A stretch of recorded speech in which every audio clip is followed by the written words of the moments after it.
Hey there friendos, Newbornkilik here, welcoming you back to another awesome Mario related video. Now today, as promised, albeit perhaps a little late, we will be completing our venture through Super Mario 64 as Extra Thick Boy Mario. Now as I mentioned, this is part 2 of a 2-part series, so why don't you go ahead and minimize this video, head on back to part 1, watch that.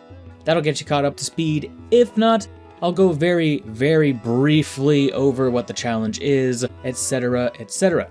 Now, our goal here is simply to complete Super Mario 64, head to all the levels, and kind of just see what they all have to offer. Let's head into Hazy Maze Cave. Now, Hazy Maze Cave is really not so bad, but it is home to possibly the most nauseating star in the entire challenge. That is the red coins. As you can see, we're collecting all of the red coins, just basically jumping up to get them from the ground. However, there is one coin that is simply, although seemingly, too high for us to obtain. It was a bit of a mess. Eventually, we ended up just increasing our size, and it was actually rather easy to just jump up and grab it. But hey, no one ever complained about me being big during the Bowser fights, so I'm taking that as a victory. It should be noted that we really can't get on this platform with the eye on it because he just knocks us directly off. Being able to use that platform would make this a lot simpler. I'm sure there's another platform that you could jump from. Now I suppose you could just be patient and ride the platform over, but no.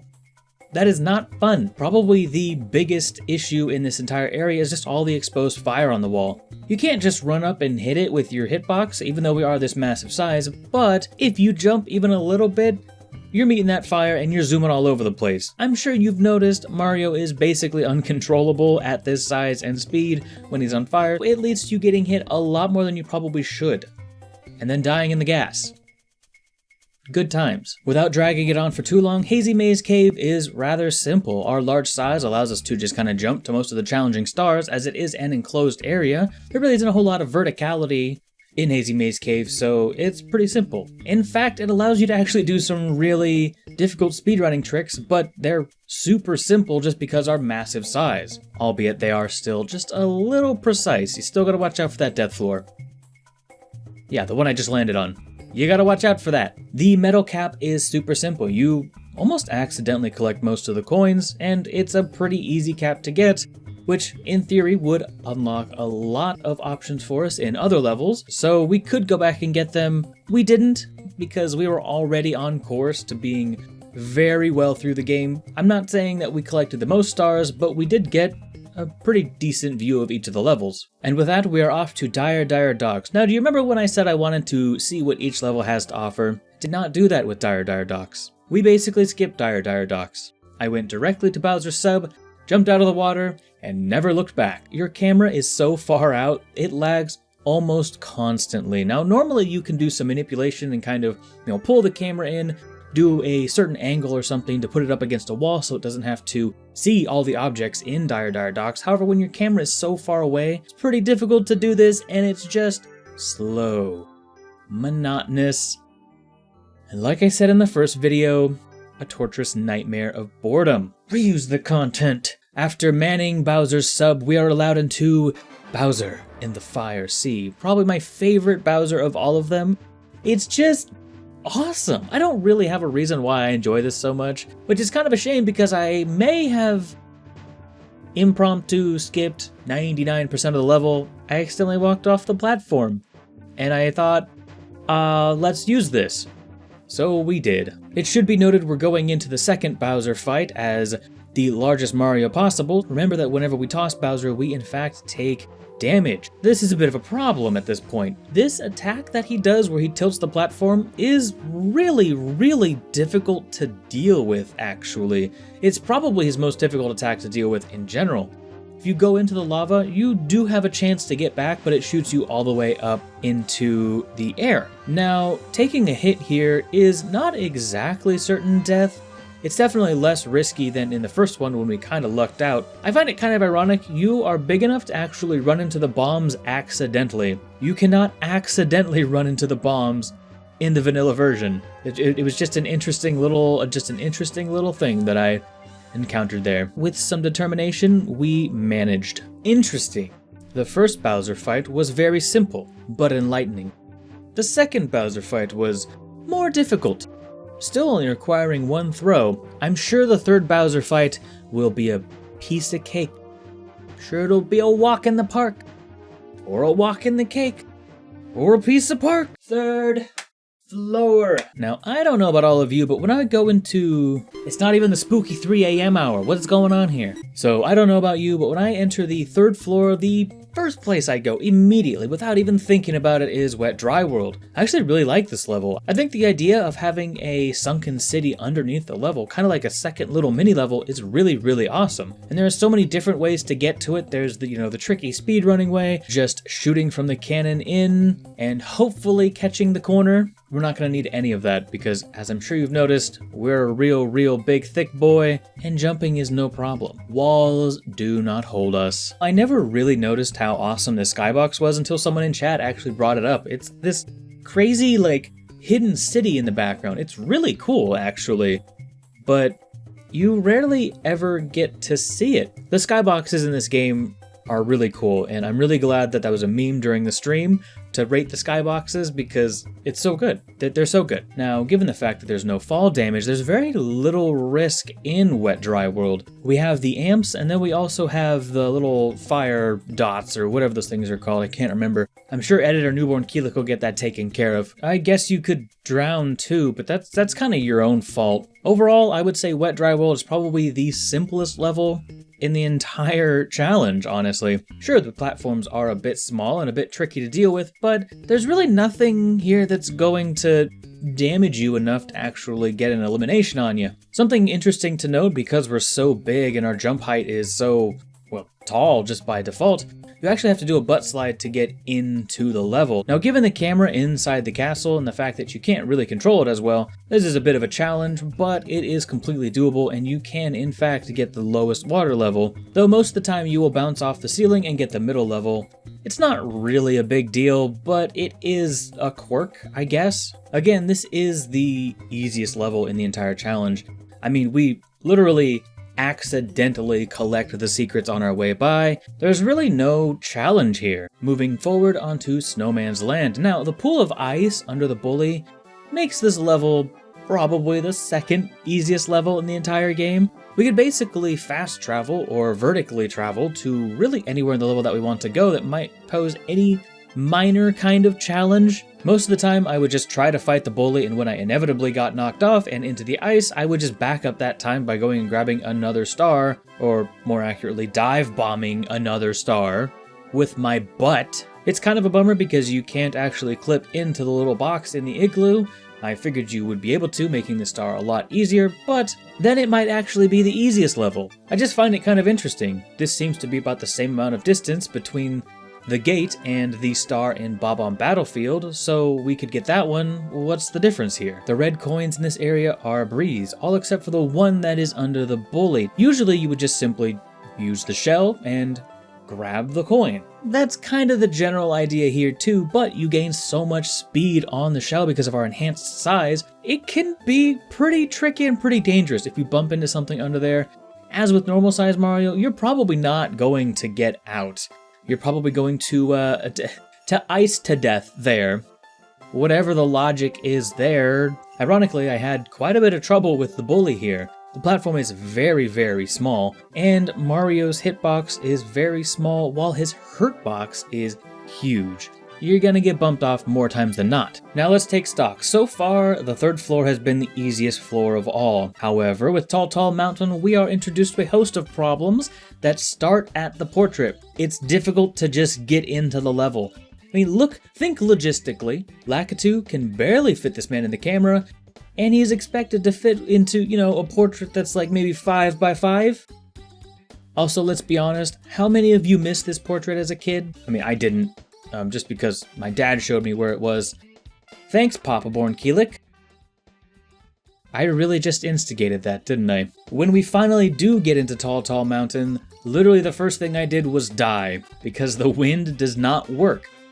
I'm too big for the wind, it would seem. Much like in Cool Mountain, scaling the side of a mountain is rather difficult, just in the fact that you slip and slide all over the place. I think it's kind of interesting. The front of this mountain at the spawn point, when you first spawn in, moving really anywhere makes the camera kind of freak out. I don't know what it is about this area, but for some reason, the camera just hates it. So this is actually probably one of the more difficult actually obtainable stars in the game, and that is the red coin star from Tall Mountain. If you're not aware, half of the red coins in Tall Mountain are kind of under this little, awning here, this little area of rock. This is a very tight space. I'm just gonna come right out and say it right now. We didn't actually end up getting these coins.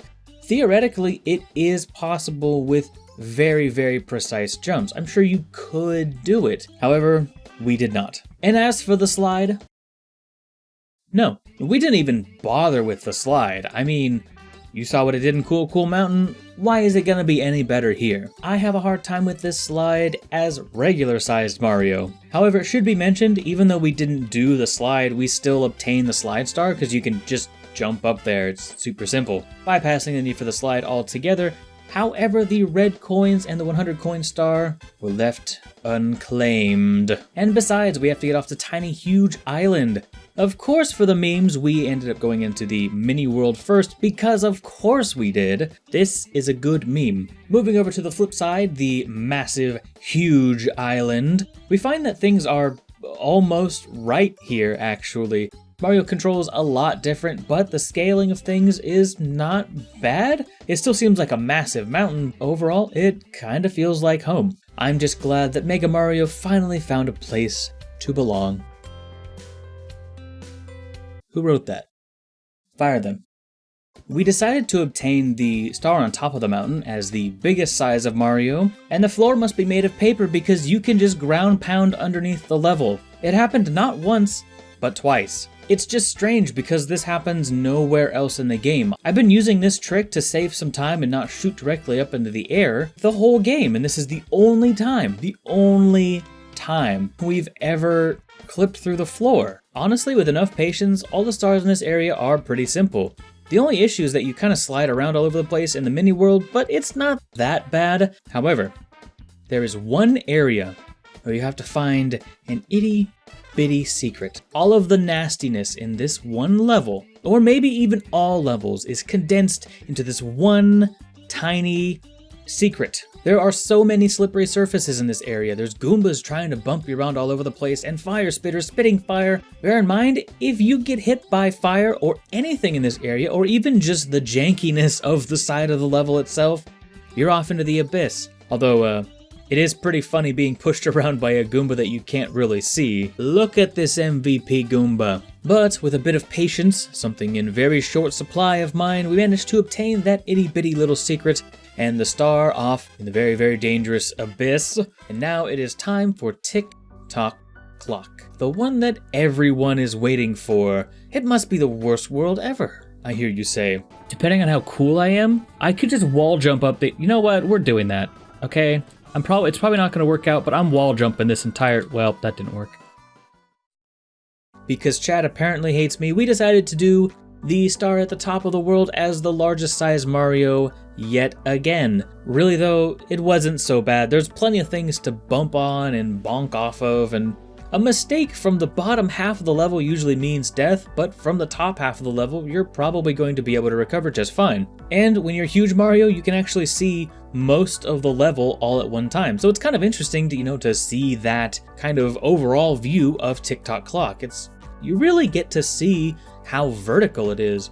In fact, I never really put this together, but I think the idea is that you're actually inside that bottom part of the clock. Like, that's the idea anyway. Of course, I could be stretching, but that's just kind of my new headcanon now. I guess we should talk about the gimmick of this level, and that's the fact that depending on when you enter Tick-Tock Clock, the level will be moving in one of two stages or completely stopped. Naturally, we want completely stopped because we'll slide off of everything. And as I mentioned, slipping is basically a 50-50 shot, a coin flip if you will, between losing most of your progress or just dying. And losing most of your progress. And I know it's very, very tempting, but whatever you do, do not, I repeat, do not grab the bombs in this area. I'm trying to see if there's a cheese strat that I can employ. some of that. I'm bomb clipping. The walls here seem to be made of something akin to a wet paper towel. Even touching a bomb at this massive size will immediately shoot you through the wall. Okay. Now the entire theme of the third floor seems to be patient, and you will make it eventually. TikTok clock is no exception to the rule. Or you could just be awesome and wall jump up 70% of the level, like so.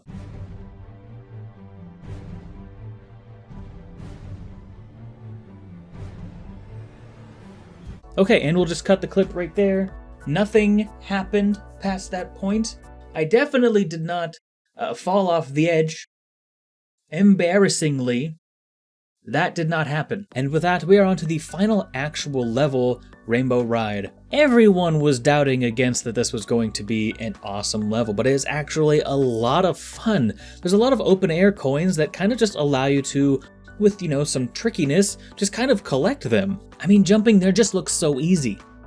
And yet, any mistake is death. Of course, it's Rainbow Ride. You're going back down to the bottom if you make even the tiniest slip up. Given the small platforms, it's actually not difficult to make a mistake. Any kind of, you know, inclined surface and Mario's probably going off the edge. With that said, this level was actually one of the more enjoyable ones, as I said before, and one of the simpler levels. There wasn't a lot of, you know, crazy platforming. Most of the jumps just kind of matched up. Don't really know how to explain it. It's almost like this level was built with a 4 times Mario in mind. I know that's ridiculous, but that's really how it felt. The jumps just kind of lined up perfectly. So finally, we are ready to ascend the endless staircase. Certainly have enough stars to break the curse at this point. In fact, we're up to 86 stars at this point. I should say there are plenty more to be collected. We didn't go back and collect any stars past any levels. This is just, I guess you would call it a very casual kind of run through. Given that the goal of the challenge was simply to complete the game, we never really went back and had to search for any stars or anything like that. So you will see some gaps there, and that's okay. The final level, Bowser in the Sky. We actually get to play some of this level. Keyword some of this level. We probably skip about half of it roughly. That's just what happens when you're big old Mega Mario. You kind of tend to step over most of the obstacles that Bowser has placed for his puny plumber counterpart. Getting to Bowser is absolutely no problem. However, that's where the fun ends, and the real actual challenge of this run begins. Bowser 3 has a lot stacked against us. Do you recall throwing Bowser? We take damage. That means we get 3 throws total. That's it. Any damage in any other capacity, except maybe the electrical floor, will result in our death on the final throw. Truly crushing. Even if we were to succeed at this point, after missing a single throw, that's it. It doesn't matter, because we cannot collect the superstar. So basically, we have to play this fight perfectly. We have to avoid fire at all costs. You do not have enough of an arc to turn yourself around. Once your butt's on fire, that's it. You're done. We cannot get hit anywhere near the ledge or we will be propelled off. This is important for 2 reasons actually. Aside from also wrestling with the camera the entire time, remember that we take a hit upon throwing Bowser. Now this means that there is a small amount of area that we can actually stand and throw Bowser perfectly, mind you, and not get propelled off into the abyss. Luckily, we did eventually remember that you can lock the camera into place, which is honestly probably what made this so much more consistent. The attack that we definitely want him to do is his charge. We can easily just get out of the way and grab his tail. Well, as easy as it is with a tiny hitbox anyway. By standing as far away from Bowser as possible, you can greatly encourage the charge and greatly discourage him from using his fire breath. Again, fire breath is basically GG at that point. However, that is a dual-bladed sword because if you happen to take a hit and miss the bomb, the only way to salvage that run is to get just a single coin. The only way to obtain coins is through Bowser's fire breath. It's pretty risky, but you can try to salvage a good fight by encouraging him to do his fire breath. Not that he's going to do it anyway, it's still basically random. Most of the time when I tried to salvage a run, it just didn't work. However, the idea is that we get 3 charges, move out of the way of the charge, jump over him real quick, grab that tail, spin him around, and get him KO'd on those bombs. I did quick save at the beginning of the fight, but I wanted to make sure that I got 3 consecutive hits. That is, after all, the challenge here is to get the 3 consecutive hits. Trust me, we would have gone through plenty and plenty of lives after about 45 minutes of trial and error and mistakes and learning the ins and outs of this fight, really getting familiar with it, learning how awesome that battle theme is, even through all of that. I literally listened to this battle theme for 45 minutes and I still love it. Seriously, it's great. But after all that, we did it. We managed to defeat Super Mario 64 as a large Mario, even though Bowser were to employ cheap tactics such as one-hit KO fire, extremely treacherous attacks, counter-attacks if you will. We managed to do it. And I gotta say, it felt great to finally complete this one. And with that, Super Mario 64 was completed as Mega Mario with 86 stars and a smooch on the shin. That's that. Overall, I would say this is a very good challenge for players who are not brand new to the game, but looking to kind of spice up their Super Mario 64 experience just a little bit different. I wouldn't recommend going massive size, like the largest size possible, but if you go 4 times size, it's a pretty enjoyable little challenge actually. But if you want the Newbornkilik special, you gotta be Mega Mario for those Bowser fights. Thank you so much for watching all the way to the end. It really does help me out an awful lot, and hey, be sure to leave the video a like if you did enjoy it. That's the important part, if you enjoyed it. Not only does it help the channel grow, but it also helps me know what you enjoy and want to see more of. I have a couple other ideas, such as Mini Mario, which I don't believe will go nearly as well, but hey, we'll see, we'll see. If you would like to check out the highlights for this or the VODs of the entire stream, those will be uploaded onto the gameplay channel. Let me know what kind of weird game challenges you'd like me to tackle next. Super Mario 64, Zelda, really anything? Just let me know. This was a lot of fun to make, and I really did enjoy it. With that, I am Newbornkilik, and I will see you in the next one. I'm out.